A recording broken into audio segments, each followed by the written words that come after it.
1. What is the minimum age to apply for a Class 4 license in Alberta? A. 16. B. 17. C. 18. D. 21. Correct answer, C. 18. Rationale. In Alberta, drivers must be at least 18 years old to apply for a Class 4 license, because it involves the added responsibility of transporting passengers for hire, such as taxis, rideshare, or small buses. 2.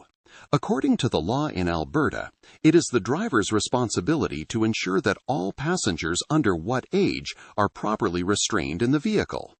A. Under 9 years old. B. Under 12 years old. C. Under 16 years old. D. Under 18 years old. Correct answer, C. Under 16 years old. Rationale. Under Alberta's Traffic Safety Act, the driver is legally responsible for ensuring that all passengers under the age of 16 are properly restrained using seat belts or appropriate child restraints. Once a passenger is 16 or older, they are responsible for their own seatbelt use, but for those under 16, responsibility falls on the driver. 3. A driver's fitness to drive is determined by A. Their employer's rules only. B. Medical, emotional, psychological, and functional ability. C. Their functional ability and level of experience. D. Medical, emotional, and psychological well-being. Correct answer, B. Medical, emotional, psychological, and functional ability. Rationale. Under Alberta driver fitness standards, being fit to drive is not based on employer rules or experience alone. It includes a combination of medical condition, emotional and psychological state, and functional ability. All of these factors together determine whether a driver can operate a vehicle safely. 4. What should a driver do when refusing to carry a difficult passenger? A. Follow your employer's policies or guidelines on refusing to transport the passenger. B. Make a record of your conversation with the passenger in case of litigation or employer's administrative review. C. You are not legally permitted to refuse to carry a passenger. D. Call the police. Correct answer, A. Follow your employer's policies or guidelines on refusing to transport the passenger. Rationale. In Alberta, drivers are allowed to refuse service when a passenger is unsafe, abusive, or interferes with safe driving. When doing so, the driver must act professionally and according to their employer's or company's policies. This ensures the refusal is lawful, consistent, and defensible. 5. According to the law in Alberta, it is the driver's responsibility to ensure that all passengers under what age are properly restrained in the vehicle? A. 16 years. B. There is no age restriction. C. 18 years. D. 21 years. Correct answer, A. 16 years. Rationale. Under Alberta's Traffic Safety Act, the driver is legally responsible for ensuring that all passengers under the age of 16 are properly restrained using seat belts or appropriate child restraints. Once a passenger is 16 or older, they are responsible for their own seatbelt use. 6. What should a driver do if feeling unfit to drive? A. Do not drive. B. Stop and take a walk around your vehicle. Circa. Schedule a break every 2 hours or every 160 kilometers. D. Travel with an awake and alert passenger. Correct answer, A. Do not drive. Rationale. Under Alberta law and safe driving standards, if a driver feels unfit to drive, the correct and legal action is to not operate the vehicle at all. Passenger safety takes priority over schedules or convenience. 7. When are dual turns permitted at an intersection?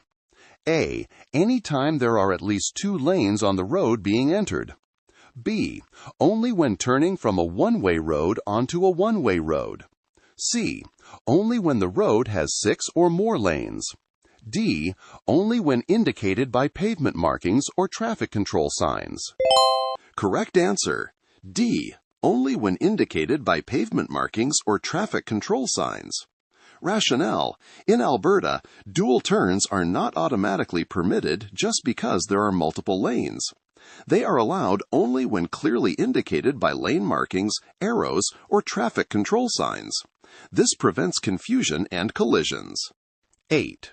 When transporting frail or weak seniors and those with reduced mobility, a driver should be aware of their increased risk of A. Anxiety, B. Pain, circa unsteadiness or falls, D. Fear. Correct answer, C. Unsteadiness or falls. Rationale: frail or weak seniors and individuals with reduced mobility have a higher risk of losing balance, especially when entering, exiting, or moving within a vehicle. Factors such as muscle weakness, slower reaction time, joint problems, and dizziness increase the likelihood of falls and instability. 9. When driving at night or when you cannot see 150 meters in front of you, you must turn on your A. Hazard lights, B. Hazard lights and headlights, C. Headlights, D. Tail lights. Correct answer, C. Headlights. Rationale: when driving at night or when visibility is less than 150 meters, you are required to turn on your headlights so you can see the road clearly and be seen by other drivers. Important safety points: hazard lights are for emergencies or stopped vehicles, not normal driving. Tail lights alone do not provide enough forward visibility.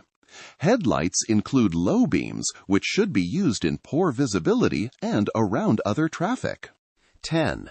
When attempting to merge with traffic on a highway, a driver should A. Stop at the end of the merge lane until the traffic on the highway is clear, B. Choose an entry space and adjust their speed to merge smoothly, C. Stop at the beginning of the merge lane until the traffic on the highway is clear, D. Maintain speed since merging traffic has the right of way. Correct answer, B. Choose an entry space and adjust their speed to merge smoothly. Rationale: when merging onto a highway, drivers should use the merge lane to match the speed of traffic, identify a safe gap, and blend smoothly into the flow. This keeps traffic moving safely and reduces sudden braking or collisions. 11. This sign indicates A. Divided highway ends, B. Divided highway begins, C. Two-way traffic, D. Obstruction, pass on the left. Correct answer, B. Divided highway begins. Rationale: this sign warns drivers that the road ahead will be separated by a median or barrier, creating two one-way roadways. Traffic in opposite directions will no longer share the same pavement. 12. In an emergency, you should park your vehicle A. on the shoulder emergency stopping lane, B. in the right side lane, C. in the nearest deceleration lane, D. any place as long as you have your four-way flashers on. Correct answer, A. on the shoulder emergency stopping lane. Rationale: in an emergency, you should move your vehicle completely off the travel lanes to the shoulder or emergency stopping lane. This keeps you and other drivers safe and allows traffic to flow. 13.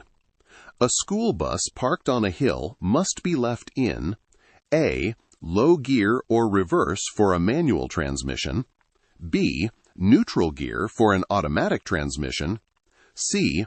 engaged park brake for manual or automatic transmission, D. all of the above.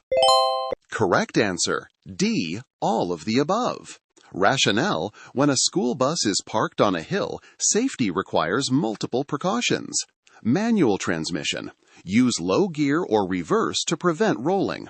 Automatic transmission: leave in park and engage the parking brake. All vehicles always engage the parking brake to ensure the bus stays stationary. 14. What must a driver of an emergency vehicle do in order to drive past the speed limit? A. Flash the headlights. B. Nothing. Drivers of emergency vehicles are always exempt from following speed limits. C. Use the siren. D. Use the horn. Correct answer, C. Use the siren. Rationale. According to the Commercial Driver's Guide, emergency vehicle drivers may exceed the speed limit only when using the siren. This alerts other drivers and pedestrians that the vehicle is responding to an emergency, allowing them to yield safely. Simply flashing headlights or using a horn does not legally allow speeding. 15. How often should a Class 4 licensed driver submit a medical examination report? A. Every 5 years until the age of 65 and every 2 years after age 65. B. A medical examination report is not required for Class 4 drivers. C. Every 4 years until age 45, every 5 years between age 45 to 65, and every 2 years after age 65. D. Every 5 years until age 45, every 2 years between age 45 to 65, and annually after age. Correct answer, C. Every 4 years until age 45, every 5 years between age 45-65, and every 2 years after age 65.